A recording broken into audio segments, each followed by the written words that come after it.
Food sharing could be of two types. We have what we call direct and indirect. So when food is directly being shared from one household to another, well, obviously that is direct.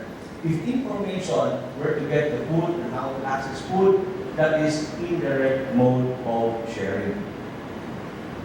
It's very interesting because at some times when you still have the supply, the households still have the supply, they would share perhaps directly food items.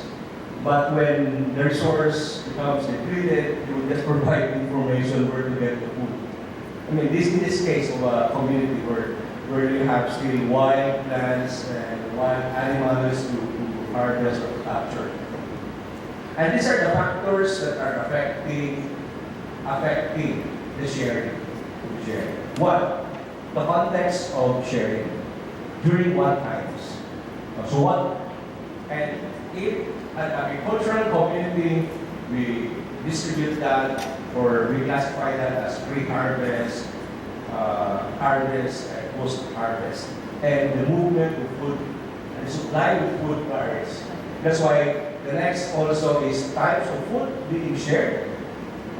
Most likely those very precious or those that are really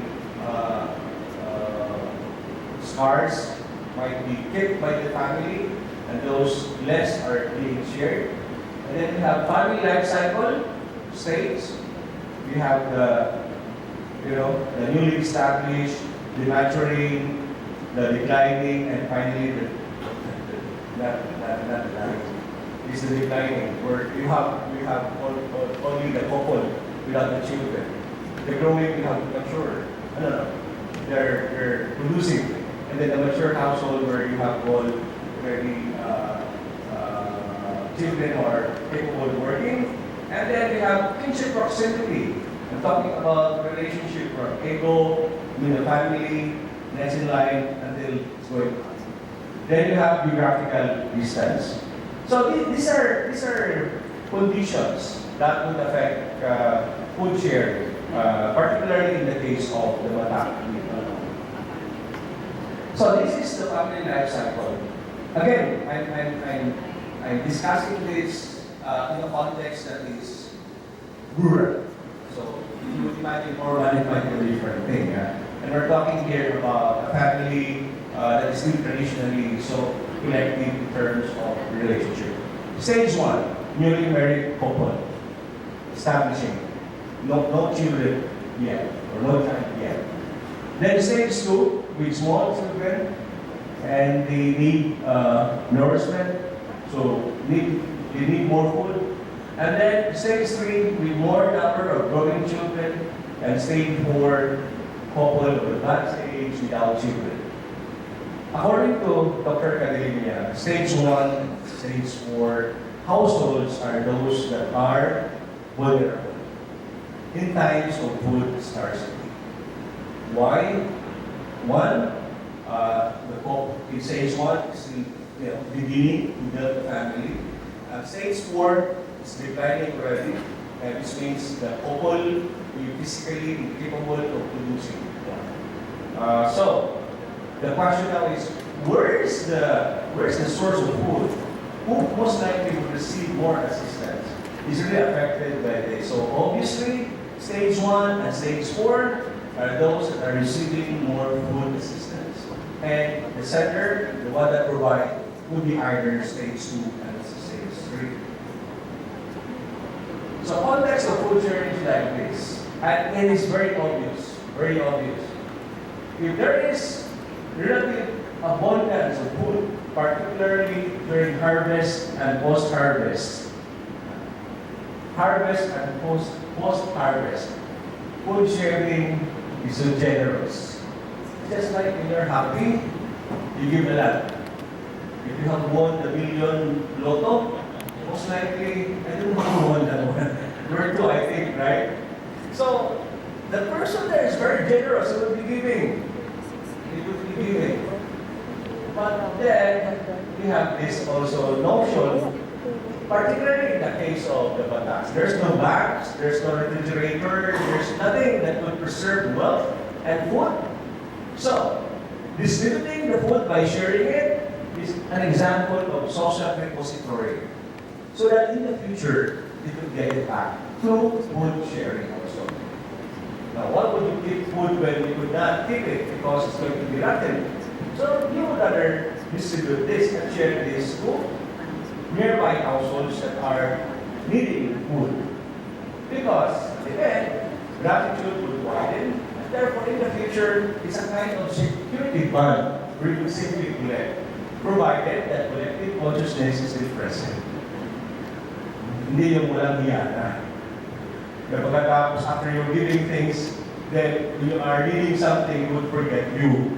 But again, the argument here, there must be the presence of collective consciousness.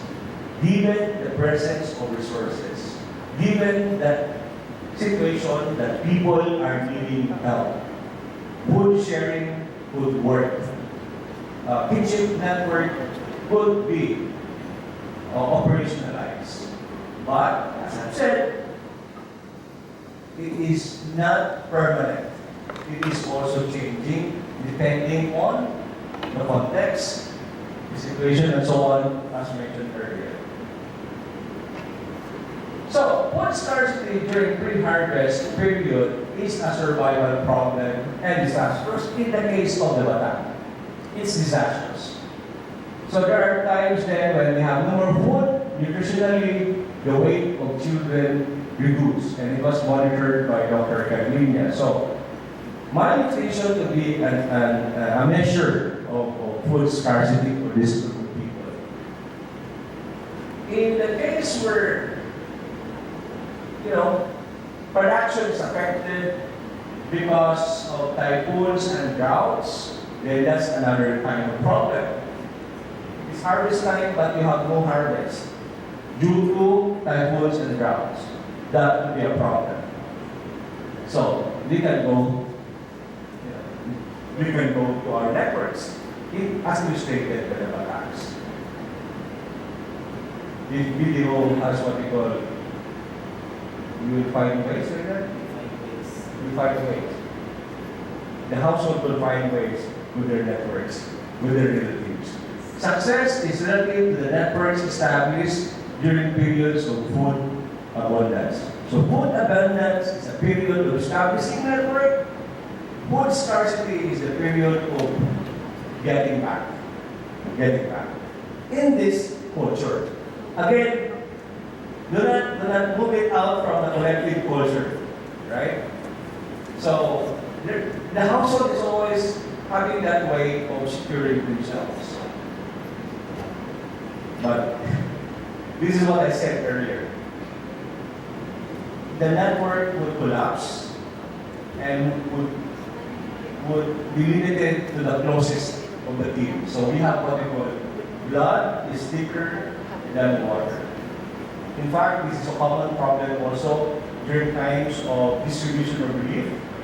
When you have Yolanda, problems because those who were given assistance were closest to the barangay captain or to the mayor.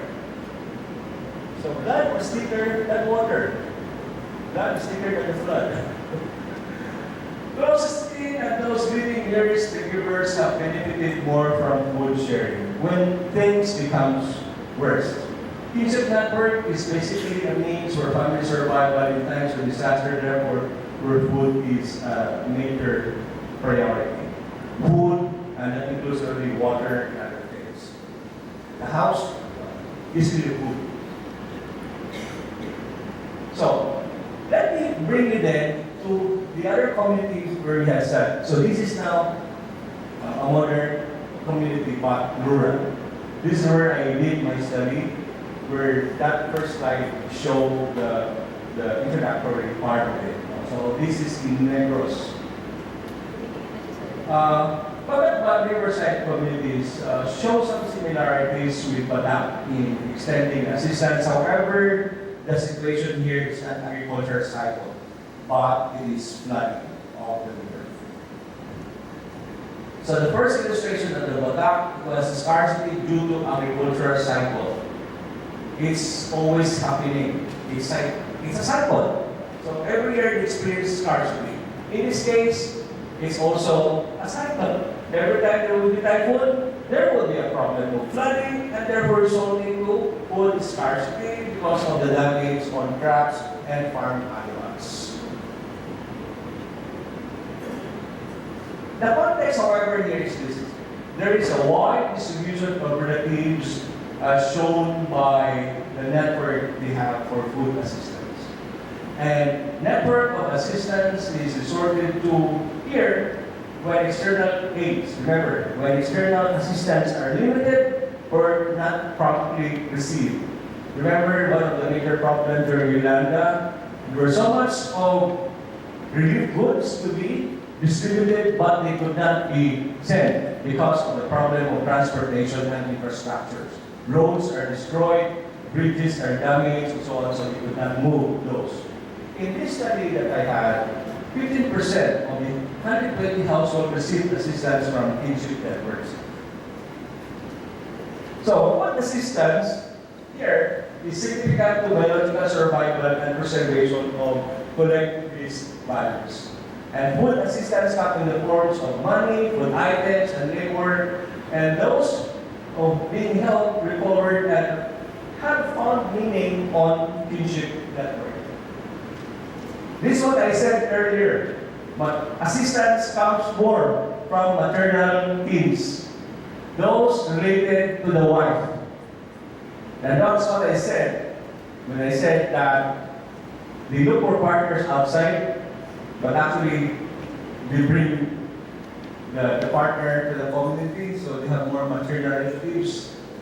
But remember, in this case, it's a different situation because the midstream actually suffered most from the disasters. And that is due to the vulnerability of this community to flash flooding, due to mining that occurred in 1979. When the mining closed, the river was already destroyed. And the midstream section becomes a choke point that every time there would be flood, the overflowing would happen in that area. That area becomes vulnerable to flood. And therefore, they are needing more help. So this is an illustration. I just want to show that to you. The physical alteration of the river. The once deep river where you could find the Philippine crocodile, Medorensis, in the past, now gone. In that kind of situation, how do you find the crocodiles somewhere like that?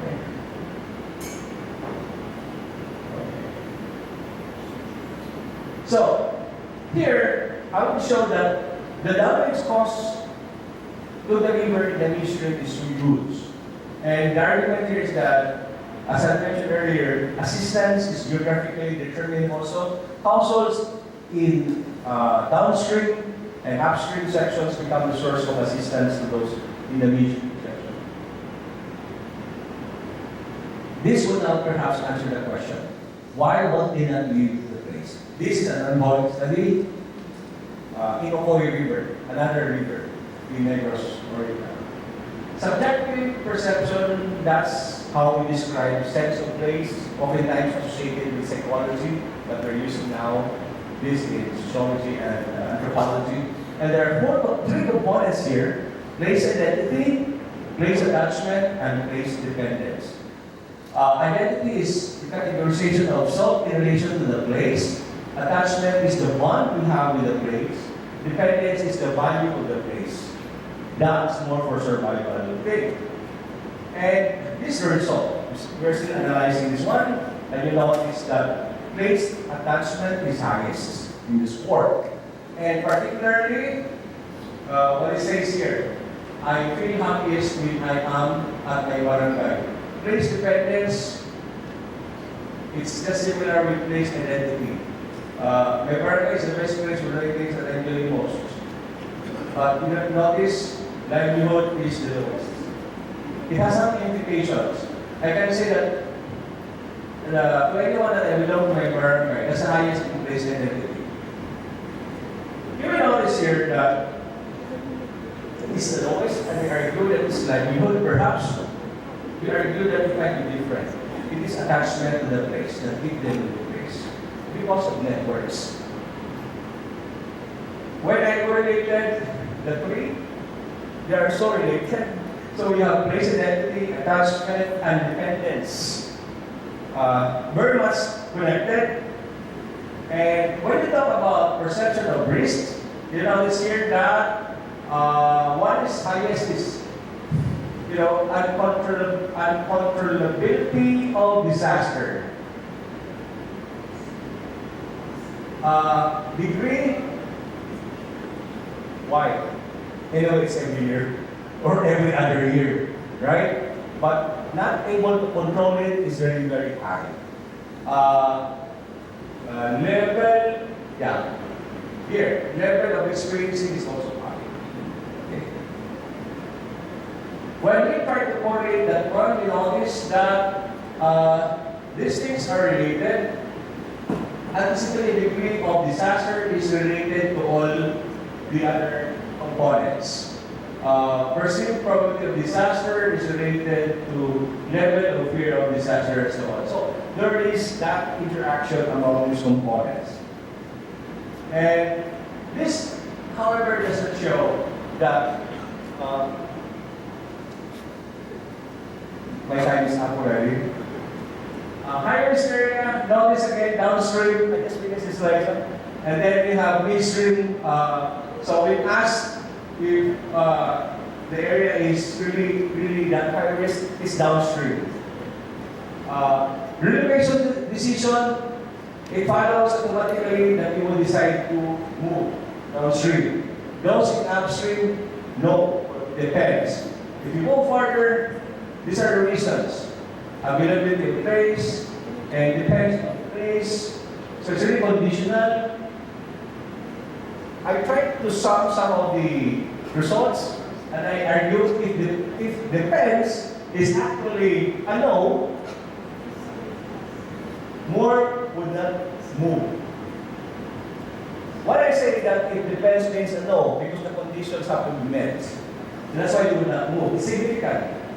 So humans cannot prevent natural hazards, but its consequences can be overcome by food assistance from additional sources.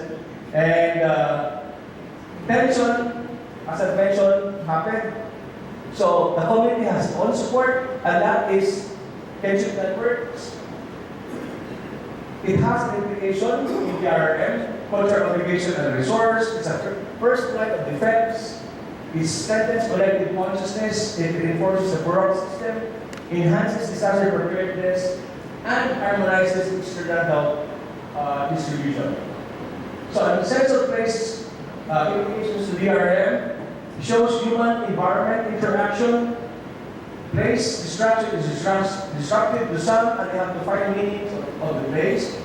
The non-functionality of the place because of the damage loses its sense. And this may explain why some would not opt to relocate because of attachment to the place.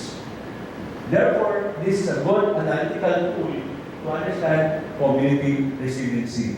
They have lived with the place because it has meaning to them. So those in the RRM has to consider what is inside the shared meanings of the place in relation to the networks they have established. And you will see that in the descriptions in the scores. Attachments is high, family or networks is really high. Okay, so thank you very much for listening.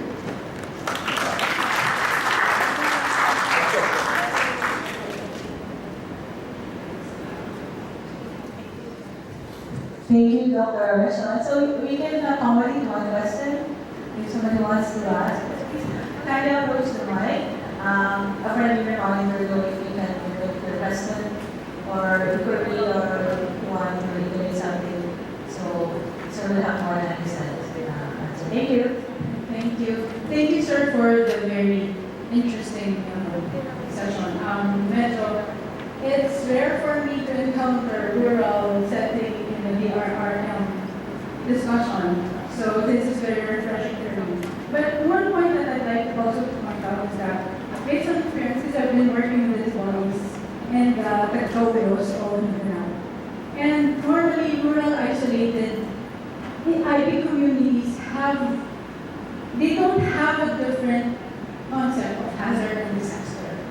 So for and those societies, hazards and disasters are one and the same.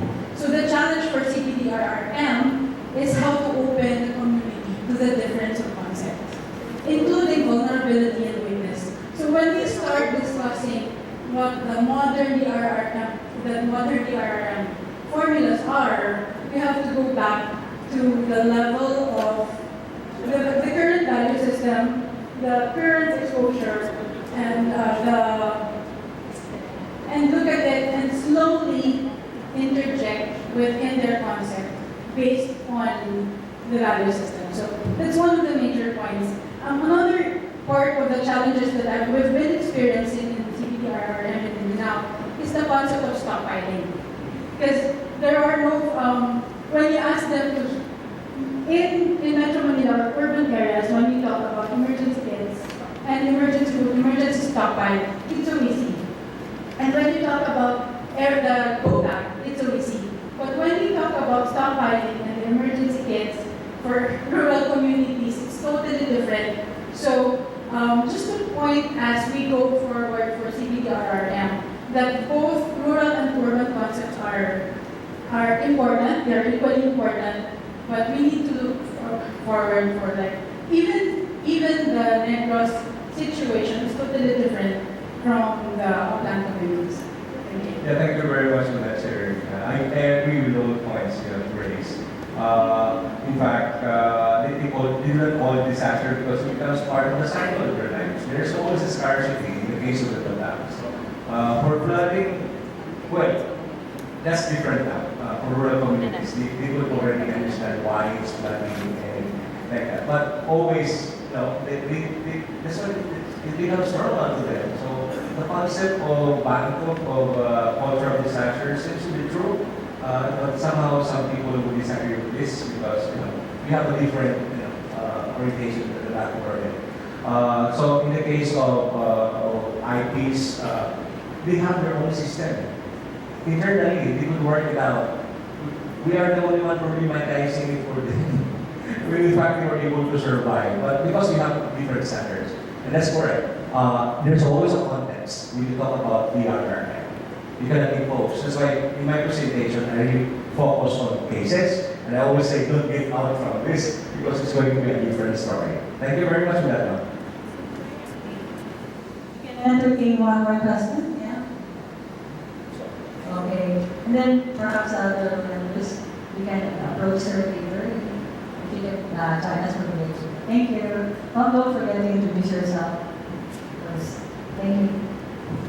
I'm Sabina Timoteo, a former OCP employee. I'd just like to give a very short reaction with regard to the question about the NGO partner a while ago. It's about CPDRM concept and everything. And, when I was with OCP, we have a program capacitating stakeholders on CPDRM. I think, I know in some areas that's not visible yet, but in order to capacitate our stakeholders, like we have NGO partner, we can coordinate or collaborate with our regional directors in every region, because at the moment, CBDRM capacity enhancement is one of our major programs. Though now, in Bataan, I'm working with Bataan now. That's one of our priority program, to really go to the grassroots to train our stakeholders on community-based disaster risk reduction and management. Thank you for that one. So for the rest of the questions, we could discuss it, later. Yeah, if we have more time later, it's okay.